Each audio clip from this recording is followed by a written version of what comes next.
This is Fight Night, a new podcast from iHeartRadio. They thought he had robbed the deadliest men in this country. Guys who would not hesitate to blow your head off. This story from Atlanta, Georgia, has been reported for 50 years. But now, for the first time, you're going to hear what really happened from the people who lived it. Listen and follow Fight Night on the iHeartRadio app, Apple Podcasts, or wherever you listen to podcasts. Hey, hon, what you doing with your phone? Do flowers have best friends? I don't know. Hey, look. Whoa. Some answers can only be found in nature. Discover the unsearchable. Visit discovertheforest.org to find a trail near you. Brought to you by the United States Forest Service and the Ad Council. For the week of Thursday, May 14th, President Donald Trump tries to get the U.S. Supreme Court to block the release of his personal financial records and documents. The Justice Department decides not to try former National Security Advisor Mike Flynn and drops all charges against him for lying to the FBI. President Obama stops trying to bite his tongue on his feelings towards his successor in the White House, and this coronavirus quarantine continues to try my nerves. I'm Clay Aiken, still holed up at home in Raleigh, and Politicon has once again outdone itself this week and rounded up a panel of incredibly heavy hitters for the pod this week. The chief White House ethics lawyer during the George W. Bush administration and host of the Politics podcast with Richard Painter. Richard Painter is joining us from St. Paul, Minnesota. Plugging in from Sonoma County, California, California member of the Republican National Committee and national co-chair of Women for Trump, Harmeet Dillon is with us. Joining us from Ann Arbor, Michigan, University of Michigan law professor, NBC and MSNBC legal analyst, and former U.S. Attorney Barbara McQuade. And another familiar face for MSNBC viewers, U.S. intelligence and counterterrorism expert and four-time New York Times bestselling author Malcolm Nance joins us from the serenity of Hudson, New York, upstate. This is probably the most experienced and plugged-in panel we've had on the pod ever, and we're going to talk about all that's been going on this week, and I'll ask him the questions that you submitted, and we'll get those answers from them, and maybe even find out how the heck are we going to get along. Richard, Malcolm, Harmeet, and Barbara, welcome. Thanks so much for joining us. How's everybody holding up in the, what are we in, week 506 of this quarantine yet? It feels like it. What are you guys doing? Malcolm, what are you doing to pass the time while you're holed up inside the house? Well, I actually have plenty to do. And since I'm relatively rural and I have 4 acres of property, I'm out of the house all the time. You know, I mean, first thing in the morning, you got to go to Lowe's because I'm chief of maintenance of my house. And I have a 1 acre memorial garden to my late wife that I've been building. And we've planted over 127 trees and shrubs. So I'm busy. I heard I talk on television too. Yeah, occasionally. I've seen you. I said familiar face, but I don't guess anybody's going to see your face on a podcast. But we all recognize your voice, certainly. Lowe's and Home Depot have been busier, I think, in this quarantine than ever before because everybody's looking at their house in the walls in the house and going, holy crap, I need to paint this. I'm stuck inside. I need something to do. Barbara, have you had any projects or anything you've been working on while you've been at home? Yeah, well, until recently I was working. I am a law professor at the University of Michigan Law School. And so we were doing classes online, which, it didn't really fully capture the kind of interactions that are ideal with students and teachers. But we used online software and it worked pretty well. So now I am grading final exams and that's keeping me busy. I have had enough experience with online learning with my 5th grader over the past few weeks that have made me feel stupider than I've ever felt in my entire life because I do not know what a mixed number is or how to simplify it into a fraction. And he looks at me like I'm stupid. Any fun activities for you, Harmeet? Are you staying busy yourself? And has the shutdown affected you? Well, I'm in my home in Sonoma on the coast. We happen to be here during whale migration season, so we have interrupted work days to go to the window with the binoculars and count the whales swimming north. I designed and knit a new sweater in the first month of the shutdown, and that was very nice. Really? You can see it on Instagram at my handle at PNJABAN.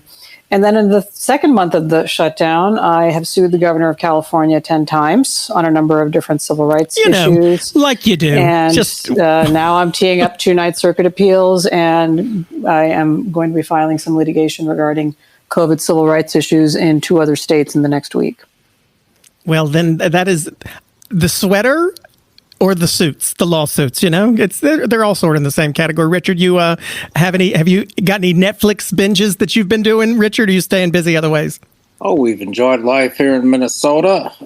I've been teaching my class on securities litigation, having oral arguments online for a motion to dismiss a class action. The students did very well on that. And, my wife is a music history professor at the university, and she's had her classes online, and 3 children at home, 2 in high school and 1 in middle school, conducting classes online. So that's pretty much what's been going on, with the exception of an occasional amicus brief with the U.S. Supreme Court dealing with President Trump and other matters.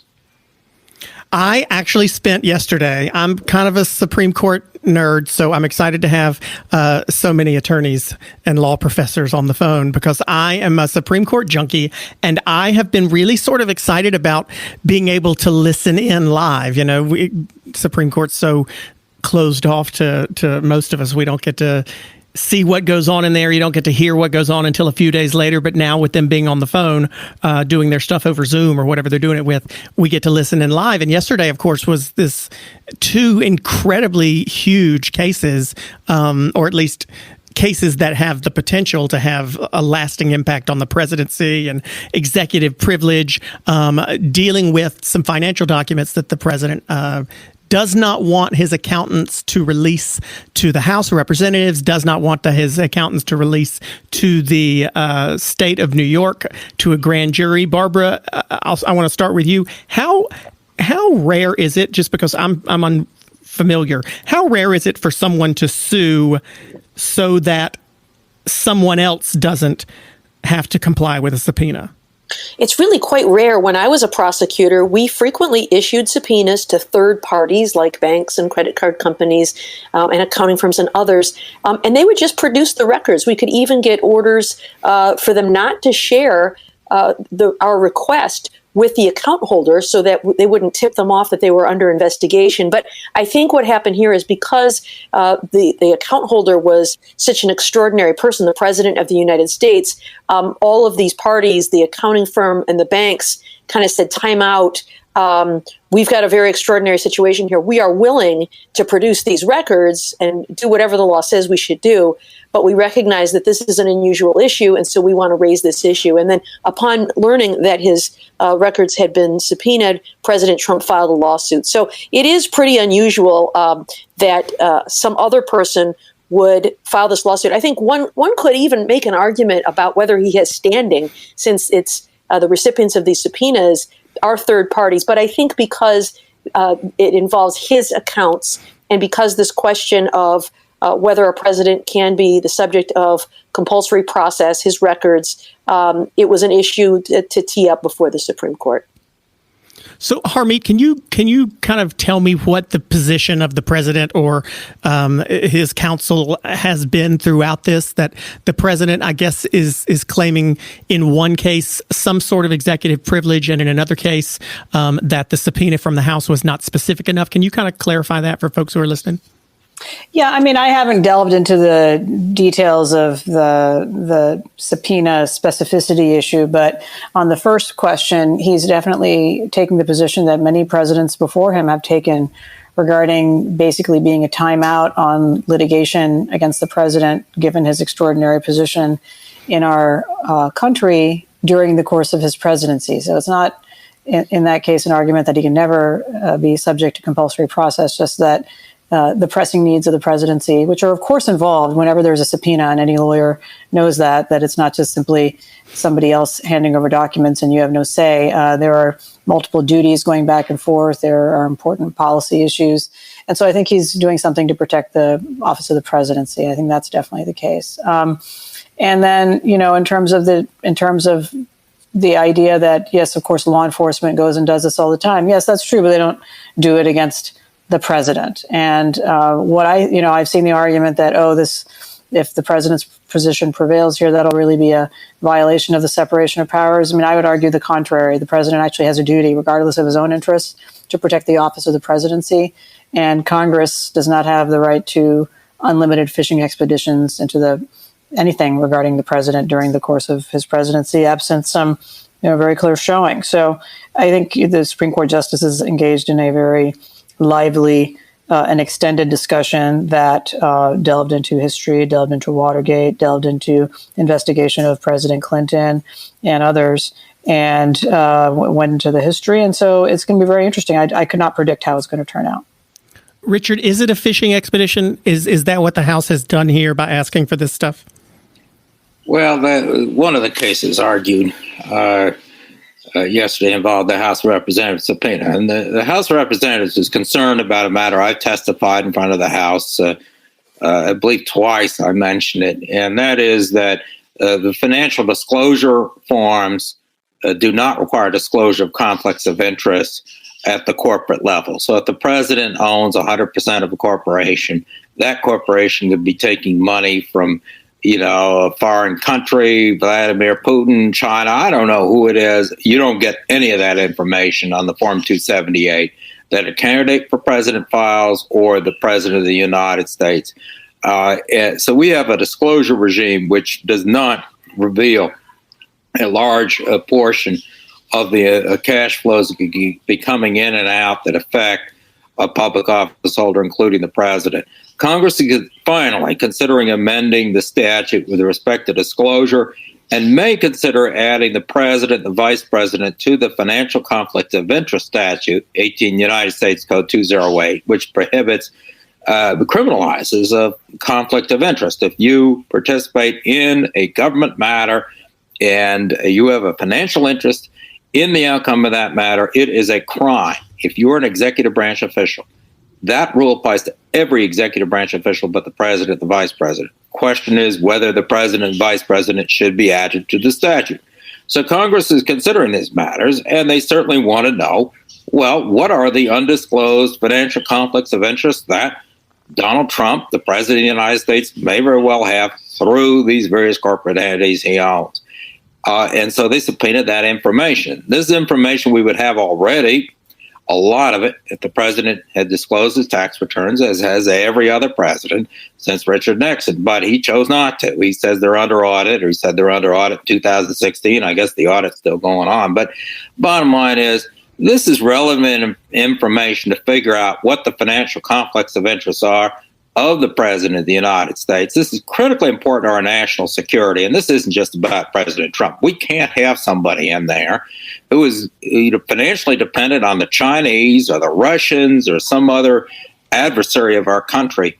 And whatever legislation they pass might very well apply to the next president, not to President Trump, unless he wins a second term. So we need to focus on what the duties are of Congress to protect our country from financial conflicts of interest, including financial conflicts of interest of the president. They certainly have a legitimate interest in getting this information and then figuring out what to do with it. I don't know why he wants to hide it. I mean, why hide it? What's there to hide? But doesn't it just sound like people are, they're trying to dig something up on the president, Malcolm? I mean, is it not easy to make that argument if you're on the Republican side? The only reason you want to find this info is because you're trying to dig something up. You're not really trying to pass any legislation or write any legislation. You just want to get dirt on him. Well, first off, let me just say, with such a distinguished panel of lawyers, you lost me at whale pods. Which I would rather be doing at this moment. No, but you make a good question here, and that was one of the questions I think Justice Breyer asked, which was, can't any future senator, future Joe McCarthy, just go on fishing expeditions and start seeing things, asking for things that have no legislative purpose? But it has existed that way since the founding of this nation. The Congress has the right to carry out inquiries and investigations in order to determine whether someone in the government, outside of government, was doing something which was illegal or illegal. You never know. This may validate it. And you see with all of the Hillary Clinton investigations for Benghazi, where 4 Americans were killed in a terrorist attack. And now 80,000 Americans are dying, and Donald Trump is saying nothing I have ever done can be investigated.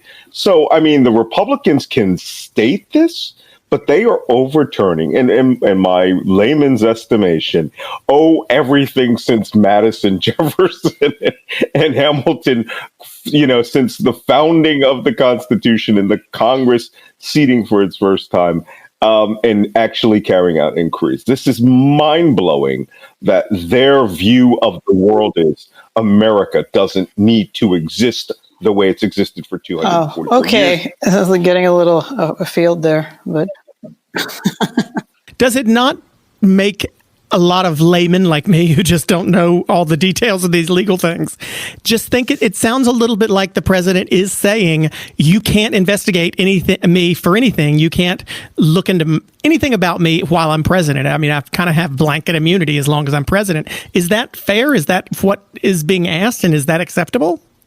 Well, first of all, I don't think that's what he's saying. I think he's addressing the request in this particular situation. But let me step back a little bit. Now, Democrats have been trying to get a hold of the president's tax returns, even in the California case that I litigated and won regarding a law that California passed for mandatory disclosure of tax returns of any presidential candidate. And it was passed in a hurry in the dead of night, signed quickly, not the usual type of debate. We immediately went into court and challenged it, and we won on multiple grounds, including that the qualifications of the presidency are set by the United States Constitution, and the states may not add these random requirements just because of their voyeurism or curiosity. The fishing expedition that the House is engaging in here is in the same category. And I hear a lot of drama about maybe the president is being controlled by the Chinese or the Russians. The Russian thing has been very well debunked now. There's no evidence for any of that. And no, we do not have a separation of powers that means that Congress can go on a voyeuristic fishing expedition. Even in the argument that happened yesterday, it was not necessarily split along party lines. Some justices expressed concern about, attempts to get at the president's medical records. That would clearly be too far, according to some of the more liberal justices. On the congressional subpoena case, Justice Breyer found that his question seemed to indicate that he found that those subpoenas were incredibly broad, 15 categories of information, very vague, the typical type of fishing expedition that in a litigation, which is what, I do every day, you would object to, no matter which side you were representing, you would object to the other side's broad fishing expedition type subpoena. So no, I think it would be, to answer your final question, it would not be appropriate to say that the president can never be investigated for anything under any circumstances. Clearly, if there's some evidence and something is narrowly tailored and it is important to be done immediately, then I think it would be appropriate. But that's not the question before this court. The question before this court is really an attempt to weaponize and politicize that balance of powers and the subpoena process and use a friendly prosecutor from a friendly jurisdiction to get at information that they otherwise are not entitled to. They're not entitled to the tax returns as a qualification. The fact that people have voluntarily offered it is a focus of the political process and the function of the political process, rather. And if people do not want to vote for the president because of that, they can certainly do that. But so far, until we amend the Constitution, those records are off limits as a qualification for president, and they're being used as such as a proxy in this situation. Yeah, but they didn't really say you can't be president unless you give us this. They just said we issue a subpoena, and when you issue a subpoena, you have to follow it. But Barbara, the Supreme Court can just... So the context needs to be understood. The context is they tried to get it other ways. They couldn't. Now they're doing this. But the Supreme Court, Barbara, can just essentially say, we're punting. We're not doing this. We're not dealing with this. What's the rationale behind that? And what are the odds that they're going to actually decide this? Yeah, well, I think it's important to keep the two cases separate. There were two cases yesterday. One is where the Manhattan District Attorney Cy Vance has subpoenaed records through a grand jury related to a state criminal investigation. I think the court demonstrated a much stronger willingness to permit that subpoena to go forward based on the U.S. versus Nixon case and the Jones versus Clinton case.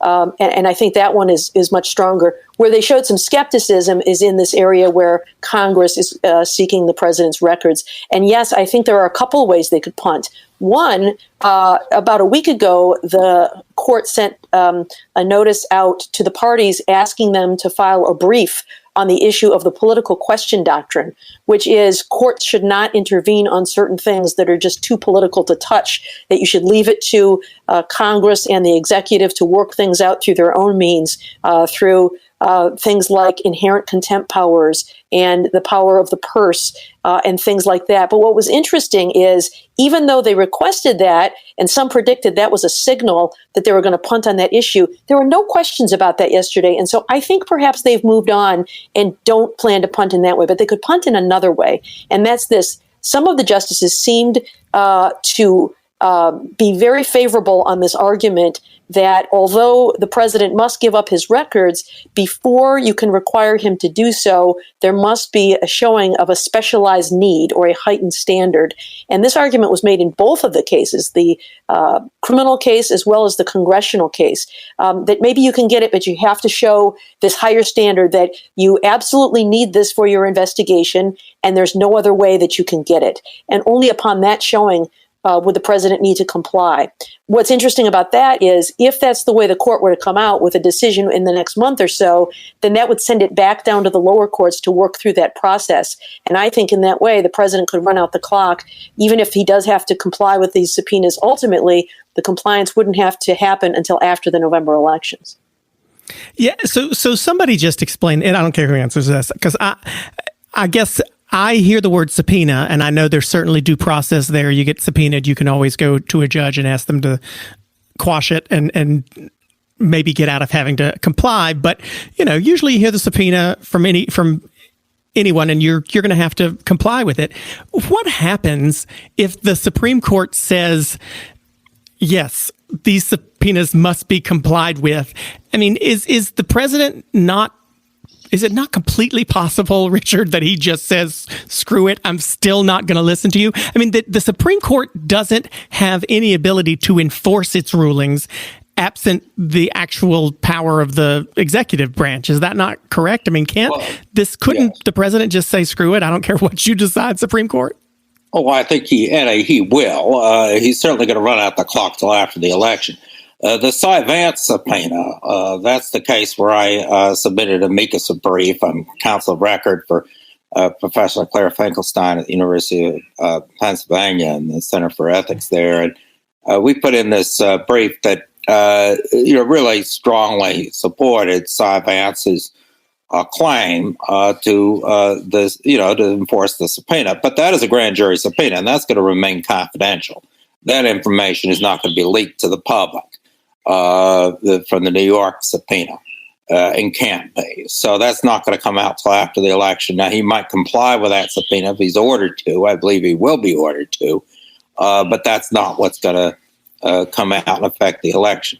The congressional subpoenas are different because the members of Congress, when they get that information, they do with it what they will. And, of course, if it's before an election, all sorts of things can happen.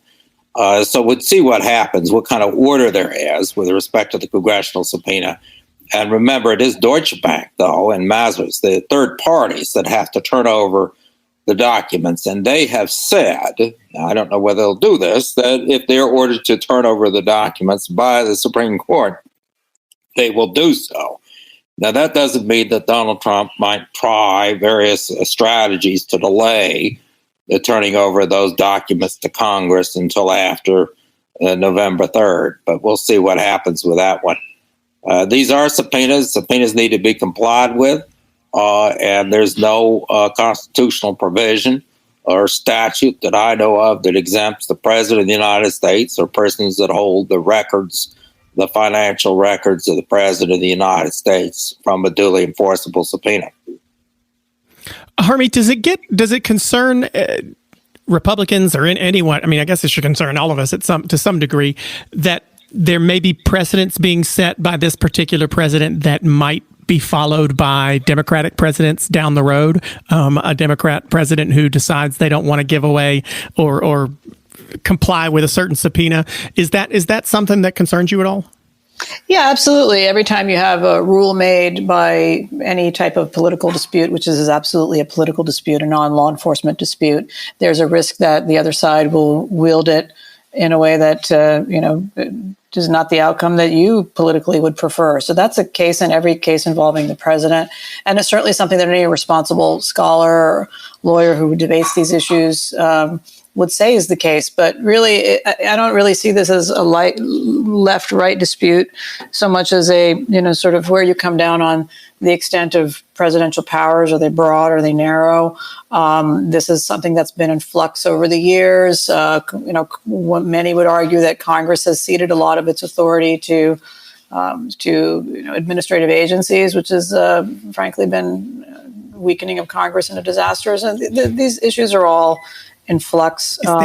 Is there anything left that's not a left-right dispute at this point? That's what I just don't believe there is anymore. Well, I think so. It feels like everything gets turned that way. I think so, Clay. I think everybody favors the live audio of the Supreme Court feed, just the way you did.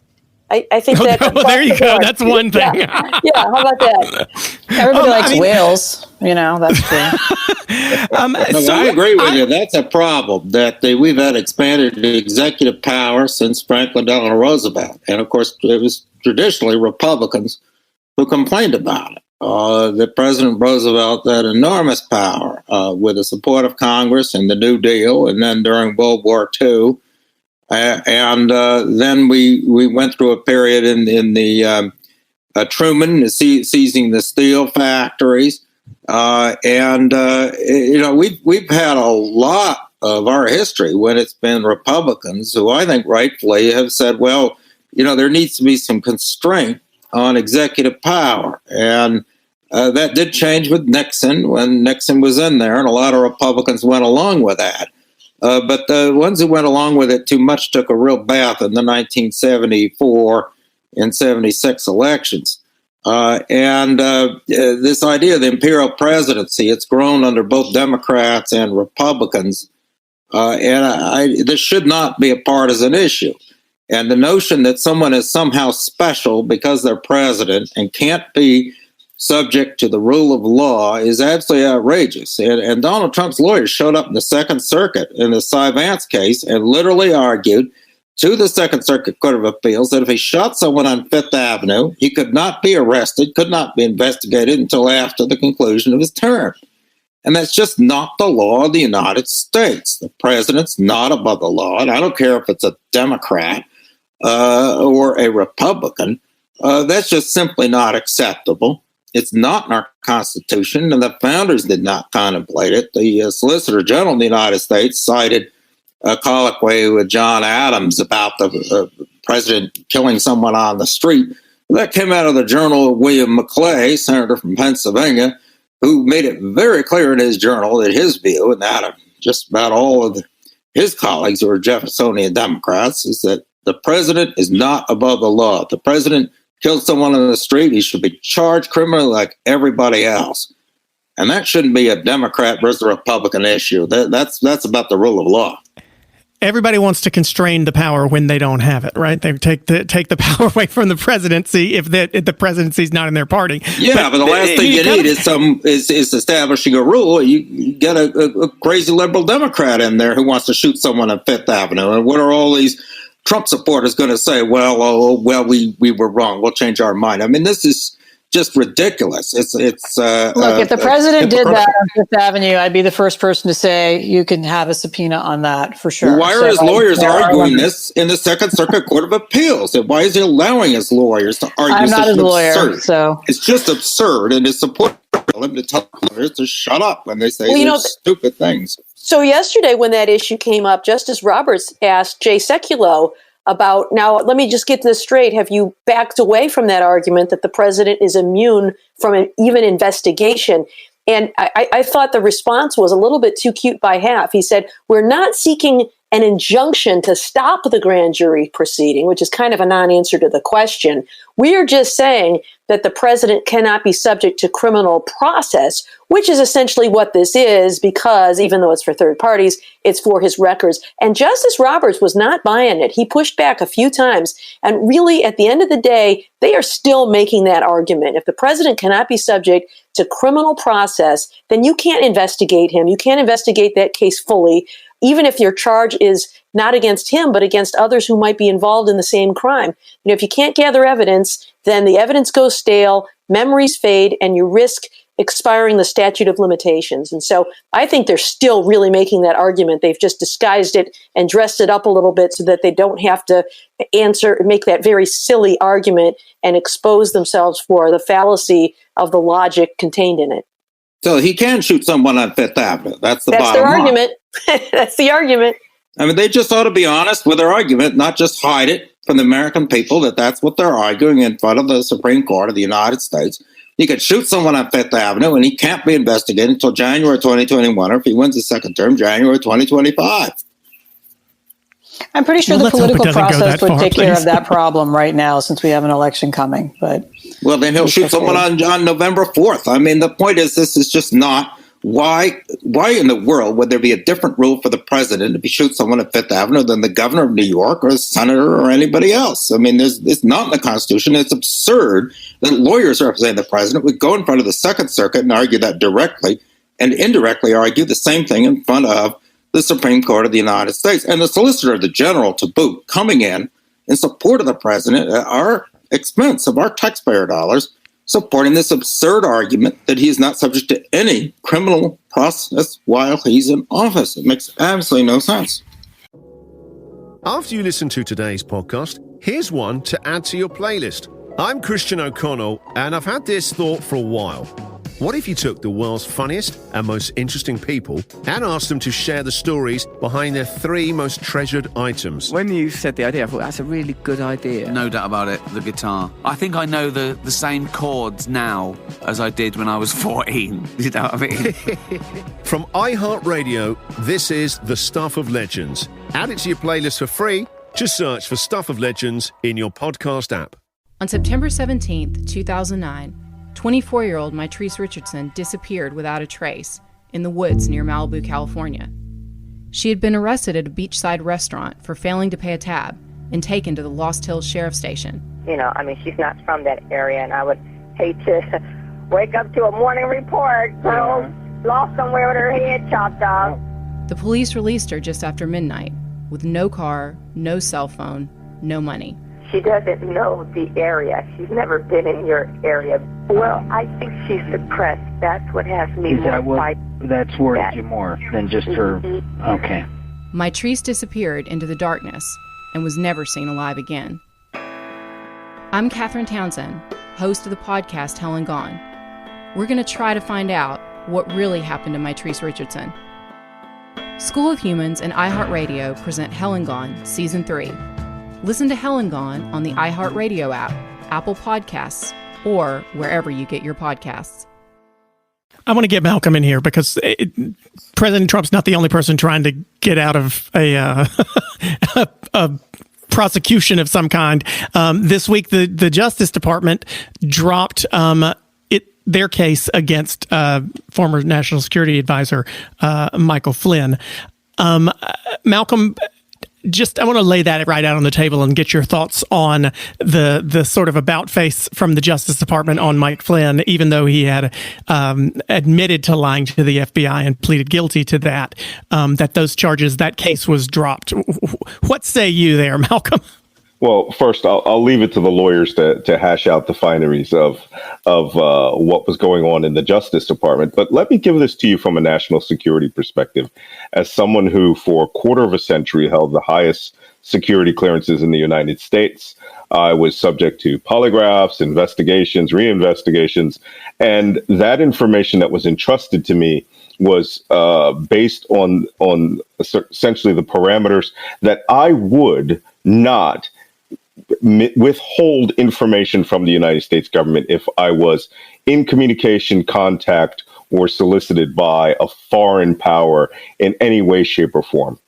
And, when Mike Flynn had made his phone call to the Kislyak, in which he was questioned about, at that point, an entire process around contacts with foreign persons goes into effect.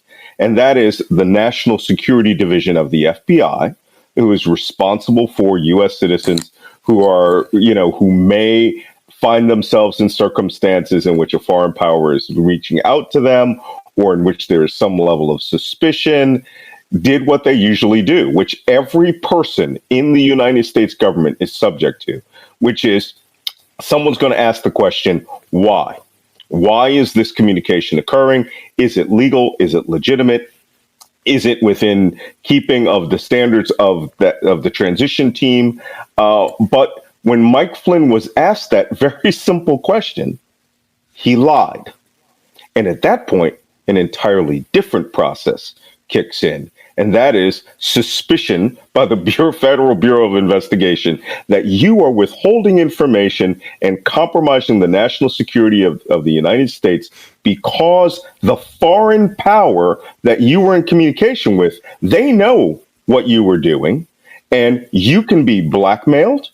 And there are organizations within the United States government who are responsible for own force monitoring and monitoring foreign communications. And that evidence can play itself out to where Michael Flynn can be beholden to a foreign power or intimidated or blackmailed in some way. And that's what Sally Yates was essentially bringing to the White House, saying this guy lied to federal investigators. The question of whether it was entrapment, whether there should have been an investigation in the first place, let me tell you, every person who has held that trust, who has held that clearance, has lived in death fear of the FBI coming to find out that they had lied while having contacts with foreign powers. And that's it. That's the only question on the table, that Donald Trump would intervene in this point after this man confessed his guilt to that, confessed his guilt to a plot in which he had planned to actually rendition illegally a U.S. resident to a foreign power, Turkey, for pay, to get nuclear power plants to Russia, for Russia to Saudi Arabia, violating our own laws. I mean, he was neck deep and dirty left and right, and he confessed to it all. So suddenly we're just going to wave our hands and pretend like none of this occurred is just an anathema to, and it shows that the United States is easily bought by whoever it is that wants Mike Flynn out of this situation. Yeah, so Harmeet, that doesn't sound good at all. Sounds like a lot of deep state, talking points and nonsense. So I don't tell me. I don't even know. Someone tell me what deep state is. I'm going to lead this podcast. The dramatic reading voice here and the emphases is just kind of silly. Look, okay, I'm signing off. I want to hear a definition of deep state. No, I don't want to hear that phrase thrown around. Nonsense. What is deep state? I'll tell you what deep state is. It's the little old lady who sends out Social Security checks. It's the cleaner at the GSA who goes out and waxes the floors. And it's people like me. Look, my family has served this nation every moment since April 1864 as black people defending this nation. We're not the deep state. I don't have to hear about deep state. My point is that is communist there's a lot of drama here. It is. What is this? I'm signing off. I'm not going to listen to people. Richard, don't leave yet. Richard, don't leave. You're too important to me now. I want to say something to you. No, I want to say something to you. I am not going to hear the United States government. Don't come for me now. You got the wrong one now. Richard. I am not going to hear the United States government attack our CIA, our FBI, our State Department, our military. Yeah. And this is exactly how the left-wing communists talk for years, and I'm not going to stand by and listen to people using phrases like deep state.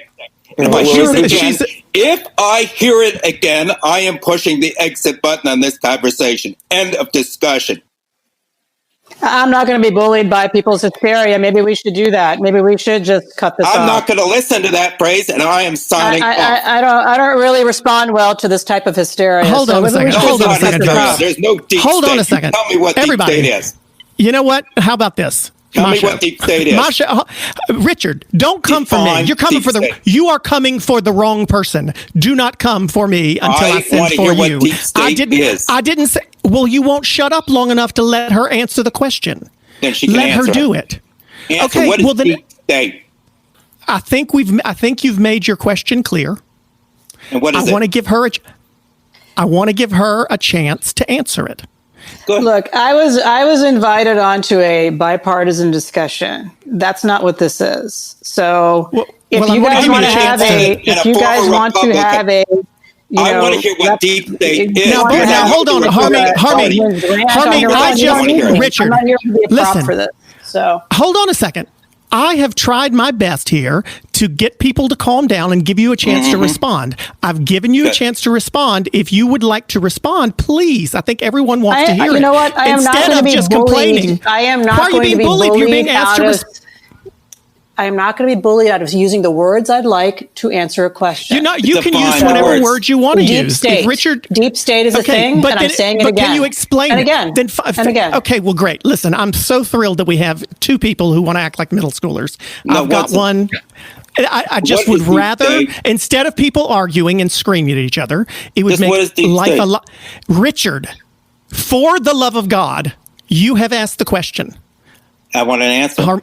Well, we can't. How are we going to get a chance to answer if you don't stop asking it? Okay, Harmeet, he's asked you the question. You have What's the deep state? The deep state is all the people who got fired in the FBI for their misconduct and who need to be fired. It's all the dozens of people involved in the unmasking of General Flynn that came out earlier today through Catherine Herridge's reporting, including the Vice President of the United States. It is law enforcement officers. It is law enforcement officers and sworn attorneys at the DOJ who betray the trust and betray their oath to the Constitution.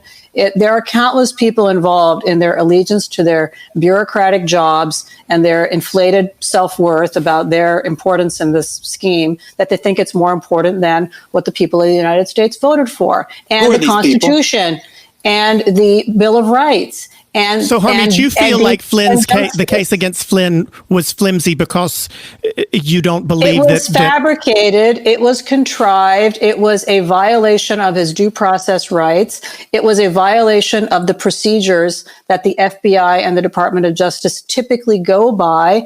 It was an absolute travesty of justice. It was horrible. And yes, by the way, having been involved in criminal cases, not involving politics, if anybody here is being honest, many people plead guilty due to coercive sentencing guidelines and coercion through the type of coercion that General Flynn has described in cases. I have had clients who did that. I don't even practice criminal law now, but I'm an appellate lawyer and I've had to deal with that. And so, a lawyer who does that has seen that. So the fact that somebody pled guilty is not you haven't mentioned any of the people. So I want to get Barbara We're in not here. able to have a civil conversation here. I can see because I'm being constantly interrupted with these rants. So I just think we should probably terminate this. I think you could try again with a more compliant. You could try again with a more of a potted plant type of a guest. These are my views, but I don't really appreciate the lack of civility in this conversation. So no, I just ask you to this is probably good to start over. I think she answered the question. She didn't name it. It's like Joe McCarthy naming communists, and this is exactly what destroys our government. Let's let Barbara get in here. Barbara, if you can wipe some of the blood spatter off yourself, which I imagine got on all of us throughout this. People have strong passions about these things, but I think I worked as a federal prosecutor for 19 years. I was a national security prosecutor, and I've read carefully the motion to dismiss the Flynn case. There was absolutely nothing about his rights that were violated here. This was a properly predicated case, which means cases must be based on some factual basis that you can articulate. In this case, we had an incoming national security advisor who had secretly spoken to a Russian ambassador to undermine sanctions that have been imposed by the Obama administration, and then he lied about it to the vice president, lies that the vice president unwittingly repeated on national television. At that point, he had to be fired. And if you are working in the FBI and you're aware of this, you now know that Michael Flynn has compromised himself. He can no longer handle these sensitive secrets because Russia knows a truth when that he has lied about. And so it was absolutely appropriate, and I think they were duty-bound to question him about what on earth he was doing talking to them. When he lied, that was a federal offense. The idea that it's being dismissed because it was somehow not properly predicated is utter nonsense. And I think now that Judge Sullivan has appointed an amicus in retired Judge Gleason to argue the other side and to explain why Flynn should not be held in contempt for committing perjury when he admitted to being guilty, I think we're going to find out and get to the bottom of what really happened here. Hop in, Malcolm. Clay? Yeah, it's time for top secret story time. I'm going to tell you. I hope it's a bedtime story that will calm things a little bit. It is a bedtime story because I like the blood in the octagon. But let's hear this from another perspective. So when I was at the National Security Agency, it turns out that an individual who worked across the hallway from me had sold a multi-billion-dollar, extremely top secret program to the Russians for $36,000. Every person on that floor. Wait, hold on. Did you say $36,000? That is correct. That's all? That's Lord.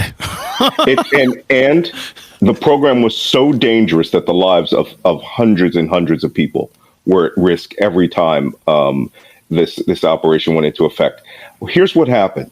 Every person on the third floor was hauled in for a national security polygraph, including the military, who normally got 5 questions. We got full spectrum, everything polygraph. And the first thing they wanted to know was, did you meet this guy in the hallway? Did you ever share a cup of coffee? Everything. They assumed every person on that floor was compromised by this foreign power. And you know what they did? After they ripped our lives apart, any person who did not pass that polygraph had their top secret clearance pulled and they were terminated immediately. No matter whether they was related to this guy, whether they found out that, that you had been seeing, going down to 14th Street in the Russian embassy and seeing hookers on that street. If you lied to them, they pulled your life apart. Now, one of the things that they did was they disassembled the entire third floor because the Russian intelligence agencies knew all about NSA's operations on that floor, and they sent all other operations all across the United States so that information would no longer be valuable to a foreign power. I have a man who was Defense Intelligence Agency director, who at the time was very friendly with Russia. In his meantime, this is a man who had dinner with Vladimir Putin, who was who received pay from Russia Today for speech, who was acting in a way that clearance obligation should have been pulled a year earlier. And Barack Obama tried to warn Donald Trump about it. But no, he went out there thinking he was master of the universe and that none of the rules of national security in the United States applied to him. And he tried to cut a deal behind the back of a sitting government, which compromised him and made him essentially an asset of a foreign power. Any other person in the United States government would have been prosecuted. But Mike Flynn... So, Harmeet, would you... let's strip away what some people might consider hyperbole from this whole situation.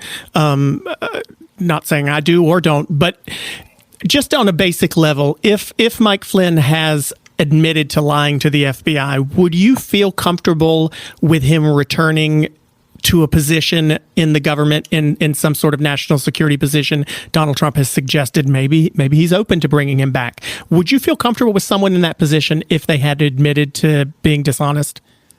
Well, I think the circumstances of this case are that when you look at the history of the edits in the 302s and documents disappearing and so forth, it is not clear to me that he lied to the FBI. He has stated that, in his position and his lawyer's position, a lawyer that I know very well and is a friend of mine, has stated that, A, the FBI position is false. He did not lie to them. He would not even ask the questions. And B, that the confession / guilty plea was coerced. I see we have on the call a lot of people on the government side of this dispute, and they feel very strongly, I think, both emotionally and also factually invested in this type of outcome. I can tell you as a lawyer on the civil rights side and occasionally on the defense side of criminal cases on appeal, where I've seen the abuse by prosecutors of their power, that it is certainly believable to me, his story. I don't know him personally, but would it not concern you just as much but your theoretical, I'm rejecting your coerced? theoretical. I'm rejecting your theoretical. Anybody can be coerced. Everybody on this call could be coerced.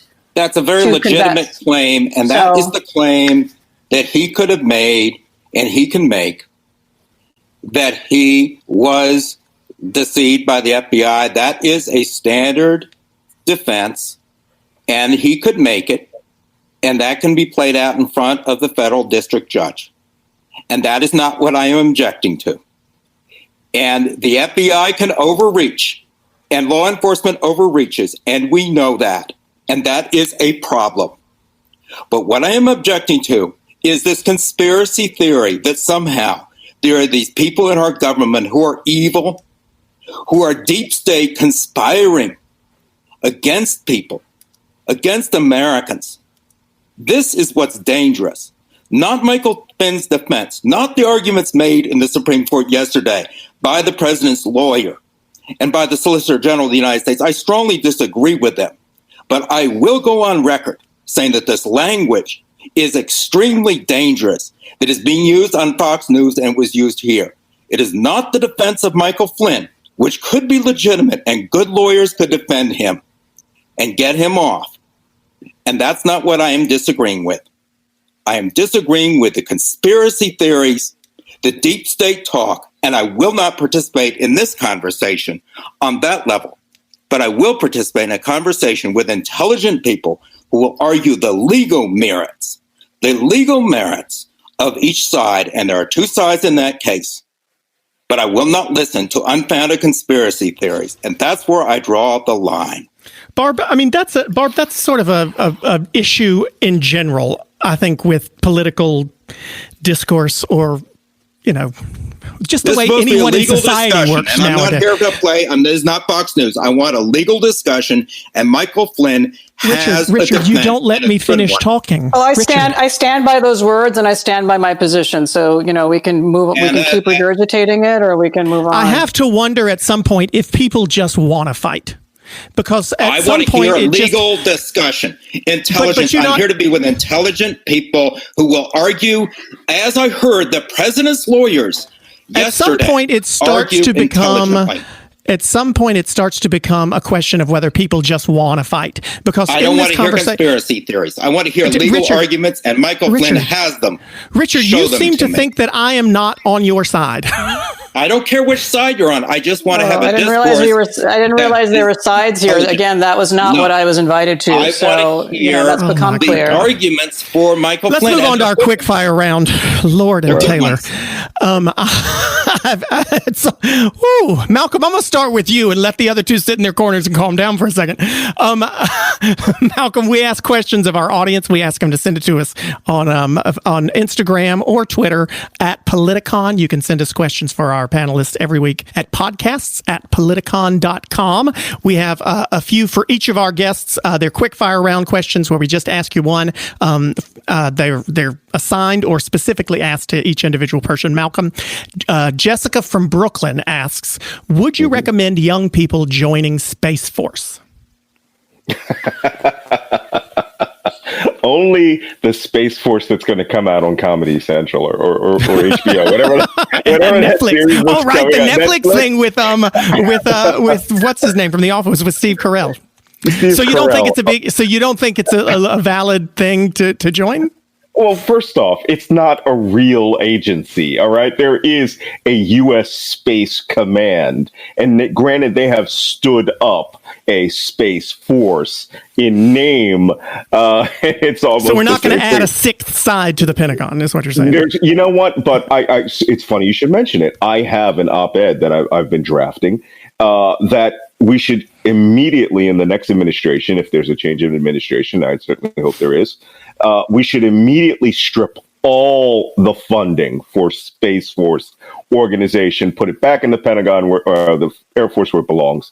And we should stand up change the Health and Human Services Department to the Department of Health and Human Defense. And that is that they will work jointly with the Department of Defense to stand up a pandemic preparedness force. That's the organization you should be joining, where we will, every doctor in the United States will become a reservist, every nurse, every EMT. And so that if we ever have as I learned in my bioterrorism, biological weapons and terrorism course, what they call a nation killer virus. We're gonna have Politicon retweet that op-ed. So I want to read that myself. But not Space Force.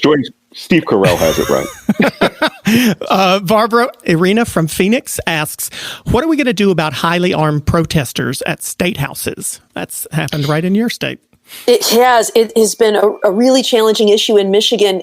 Michigan is an open carry state, which means you can carry a gun anywhere that it's not prohibited. And so there are some places it's prohibited, like our courts and schools and other things. But what we saw in recent weeks was protesters coming into the Capitol while lawmakers are debating issues like whether to extend stay-at-home orders, standing in the balcony, brandishing guns, waving them around. Some lawmakers felt intimidated and wore bulletproof vests. So there is discussion going on right now in Michigan because there is a Capitol Commission that can make decisions to ban guns there. So often I hear from people who, have read the Second Amendment, and they say things like, I have a constitutional right to carry a gun anywhere I want. And the answer is no. You do have a constitutional right to own a firearm, but there are limitations on that. Even Justice Scalia in D.C. versus Heller, the most recent significant case about the Second Amendment, said that there is certainly reasonable restrictions can be placed on guns, like felons can't possess them, and we can restrict their possession in sensitive places like public buildings and schools. And so I think, it depends on what the decision makers want to do. It's a matter of policy. And I think in a place where tempers are likely to flare, like a state house, when there are hot button issues, that's not a place to bring guns. Interestingly, in Michigan, you can't bring a sign into the Capitol building, but you can bring a gun. And so there are lots of places you can bear arms, but I think the balcony of the state house is maybe not a good place for that. Okay. Harmeet, question from Walter in San Diego. I think the question is, do you agree with the Wisconsin Supreme Court's decision today? I'm assuming that has something to do maybe with the Wisconsin Supreme Court's decision to overturn Governor Evers' stay-at-home order. Yeah, 100%, 110%. I've been litigating this issue now for about 5 or 6 weeks, and the governor in Wisconsin, as well as governors, by the way, in red states, I could name Idaho, and even some would say some other red states, and certainly California, have taken their emergency powers to an extraordinary extreme and, ignored the role of the legislature, ignored the role of the courts, and basically said there's an ongoing emergency that allows them to do whatever they want, and making rules, suspending civil rights, and suspending due process and equal protection. So that's a real problem. I think I haven't had a chance to digest the whole opinion. I've only seen parts of it so far. It happened right before this session. But I hope that other Supreme Courts around the country and other governors take a look at that decision and realize, as the Supreme Court said in this case, if there's a forest fire, absolutely get that fire out. But you cannot talk about months of ongoing suspensions of civil rights in a pandemic. That's not how we make rules. The legislature should pass those laws and then be held accountable if there are overreactions. Okay. Richard, Rob from Des Moines asks, can the administration postpone the general election? No. The general election is set forth in statute when the general election is, and you'd have to pass an act of Congress to postpone the general election and get it through both houses, signed by the president. And the president's term cannot extend beyond 4 years under the United States Constitution. So that's not going to happen. Jared Kushner, of course, doesn't know what he's talking about when he gives an interview. So that's stirred up that pot quite a bit. But we're going to have an election in November. That doesn't mean everyone's going to get a chance to vote. because I'm sure they'll stir up a lot of concern about COVID-19 in the urban areas to discourage people from voting and maybe get a pandemic going in October, November. I don't know if that's part of the plan or not. I don't know what's going on here. There will be an election. I hope everybody can vote, whether or not the pandemic is out of control. I hope we can vote by mail. That's going to be critically important. The president, of course, opposes vote by mail. And so it may or may not be a fair election, but there's going to be an election that's going to decide who the next president is. And I hope whoever that president is, that we can get away from the conspiracy theories. And I'm going to reiterate in defense of the millions of Americans who have served our country in the United States government, in the military. There's no such thing as a deep state, and I am not going to put up with falsehoods. We can be on Republican side, Democratic side, and President Bush had a wonderful team of people working for him, many loyal Republicans. We didn't have conspiracy theories then, and we don't need them now. We need to come together as Americans.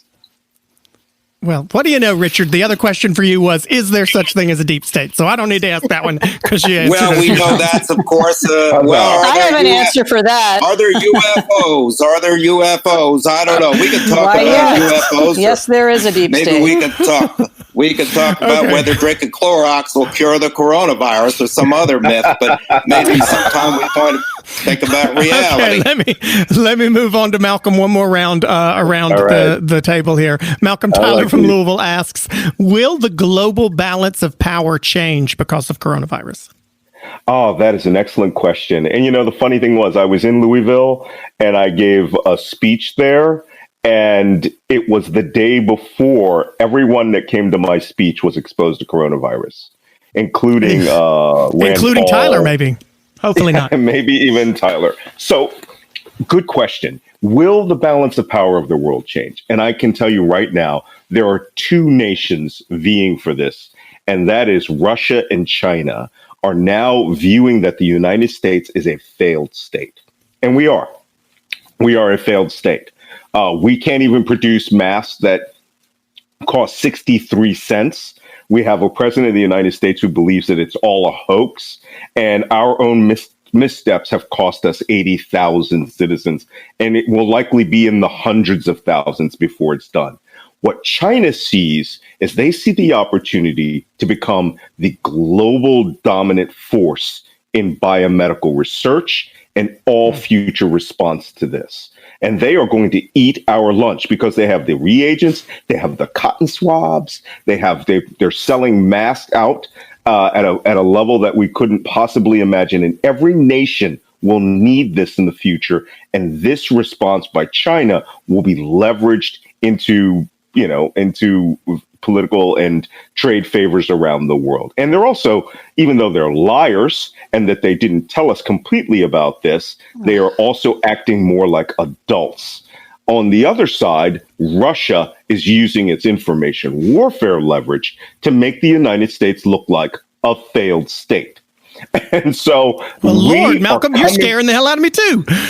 Well, you know what? It's my job. I do it well, and I was paid for 3 decades to not lie to you when I have intelligence that will save the lives of American citizens. So call us deep state or not, but you're going to call on me when all things go bad. And we're going to start having to bleep those words out.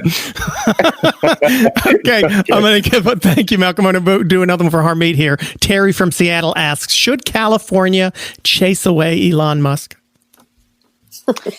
Well, California is chasing away Elon Musk, and the should is actually a very complex question. I think Elon Musk is a good showman. I think that his, sort of posturing this week to take his company and go to Nevada and Texas was a smart business move in the abstract. But, frankly, this is a couple of days after he took a $500 million loan from China for his Chinese facility, also after shuttering it. And so I think he's very good at extracting huge amounts of money from governments by these types of techniques. And I see through that for what it is. I don't think he's a civil rights hero. I think he's a very skilled manipulator of a corrupt system. And that is around the world, not just here. But so if he wants to take his people and leave, that would be bad for the local economy and bad for local jobs.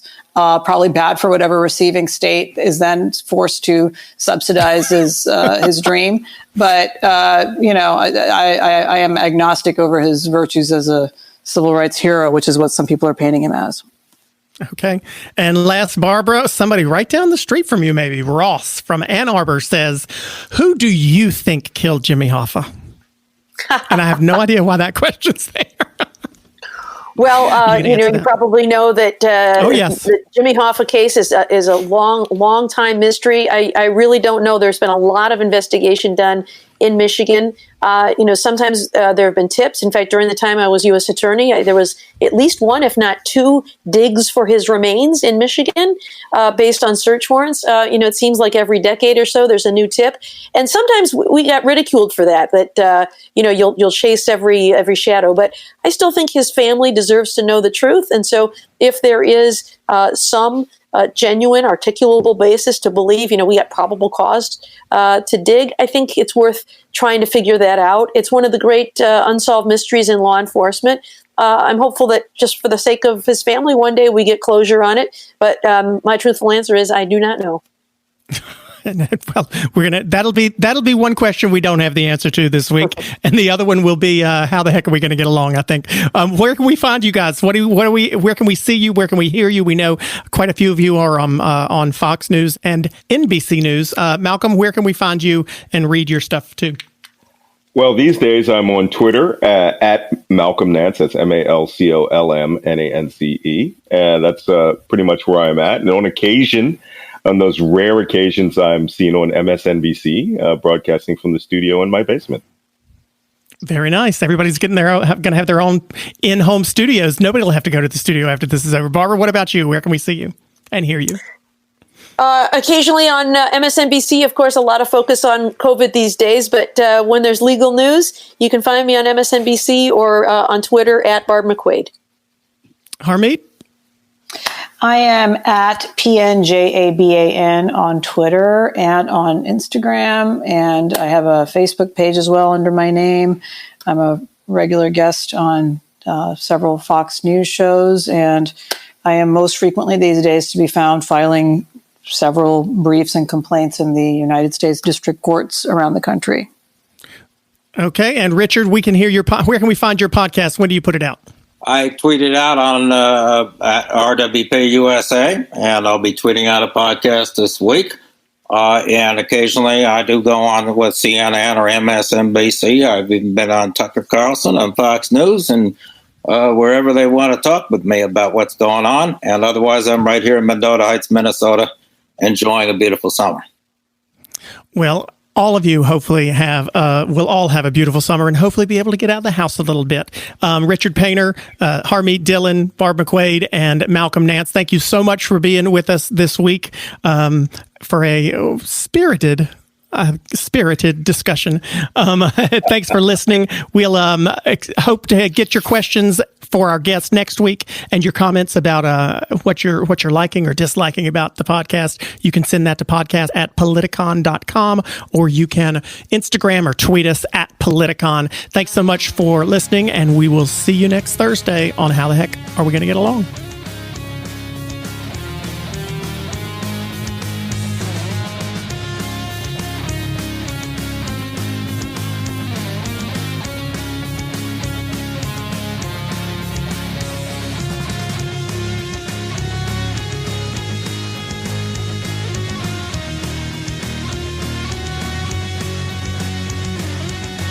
What's up? I am Machine Gun Kelly, and look, I know Halloween is gonna suck this year because there's no trick-or-treating and all that, but I've got a treat. There's a musical podcast that I made with my friends 24K Golden, Ian Dior, and Dana Dentata, and Satan.